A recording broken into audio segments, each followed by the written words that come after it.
Hi guys, so while Boris Johnson was waiting for Sue Gray to release her report, he and his MPs were trying to sell the public the idea that Brexit was a good idea. Monday also saw the release of the Brexit Benefits Policy document. It was made available on the government's website, and I want to say a little bit about it. Now, this document tries to do two things. It makes promises about the future, and it talks about things that are happening at the moment. The problem with the former is that it's easy to make a future pledge. Very few items covered are actually backed up by legislation or funding. The latter was things happening at the moment, but the problem with that is that there are things that could have been achieved if the UK had remained part of the European Union. I will not read the whole 108 pages, or 106 to be exact, two are blank, but I wanted to highlight some of the more interesting things. So let's begin with this one. We will embrace new technologies. Whilst at times the government needs to guard against risks from new technologies, we must not miss out on the benefits of these technologies by being too cautious. For example, cutting-edge medical technologies promise significant benefits with improved health outcomes, and it is therefore a high priority that it is regulated properly, allowing rapid and safe deployment, such as the COVID-19 vaccines.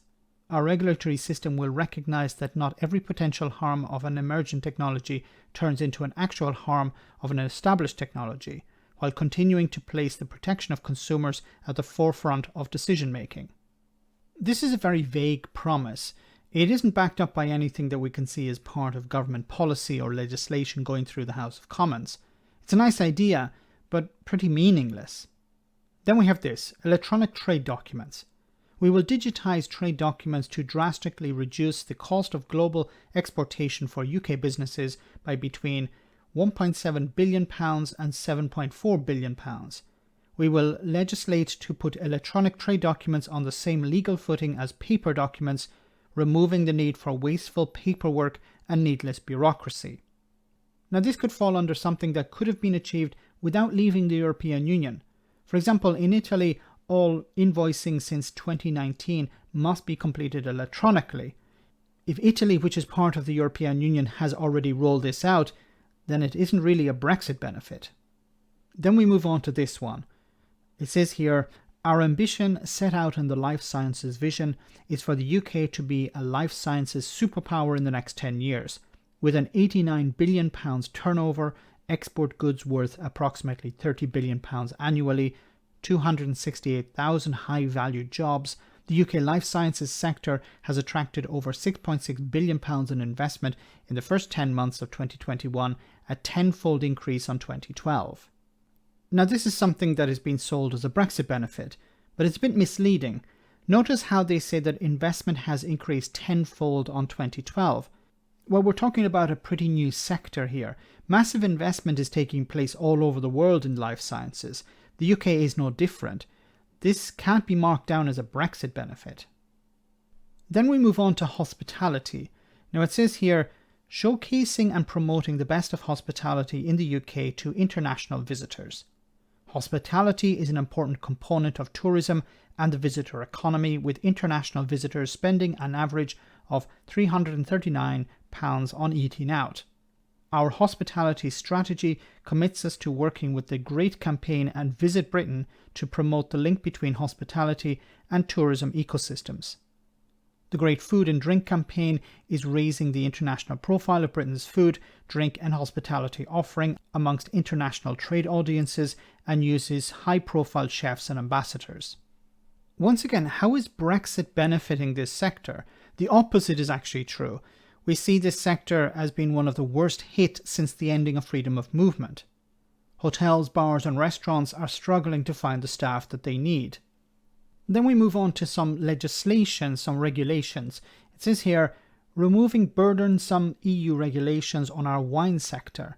We produce some excellent English sparkling wine that has been recognised internationally as holding its own against some of the best champagnes.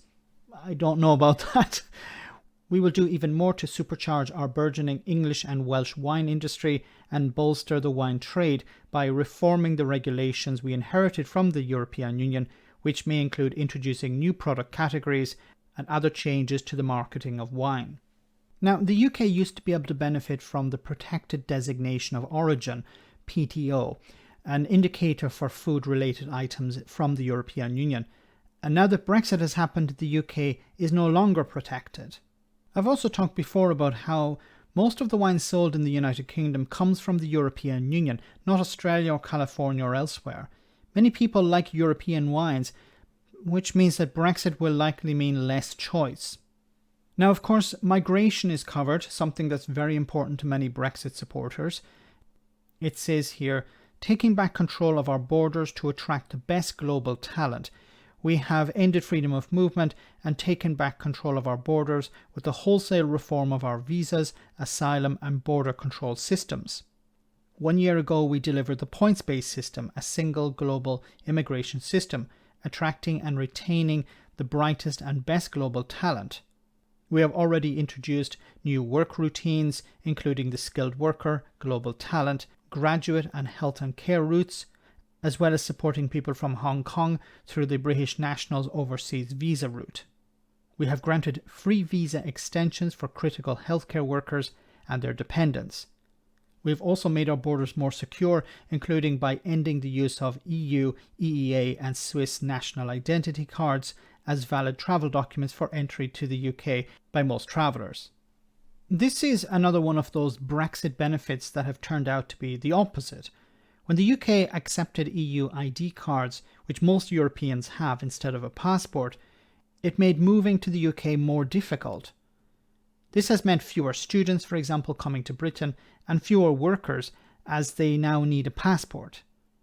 We have seen the shortages as a result of this, but it's been sold as securing the borders, something that certain Brexiteers still think is fundamental. And finally, we get to this one. Leadership in championing the rules-based international trading system. So it goes on to say, with our ambitious trade policy, we will ensure that the UK is one of the 21st century's great trading nations and seizes the opportunities of being a sovereign trading nation. As such, the UK continues to progress negotiations for ambitious new free trade agreements that benefit businesses and consumers in every part of the United Kingdom. We will work to put the UK in the centre of a network of modern deals spanning the Americas and Pacific. So, the trade deals and the new rules-based system. What's funny about this is that most countries rely on EU standards because they're so high. Now, following some of the rollover deals that Liz Truss signed with smaller nations around the world after Brexit, these countries continue to use EU standards, not UK ones. These nations understand the value of trading according to European rules. So in conclusion, and I've tried not to cherry pick stuff here, but it's all there for you if you want to have a look for yourself. Benefits of Brexit are twofold. Things the UK could have done as part of the European Union, and promises made by Boris Johnson and the Tories of things they will do in the future. Remember, these are the people that said that Brexit would have no downsides, only considerable upsides.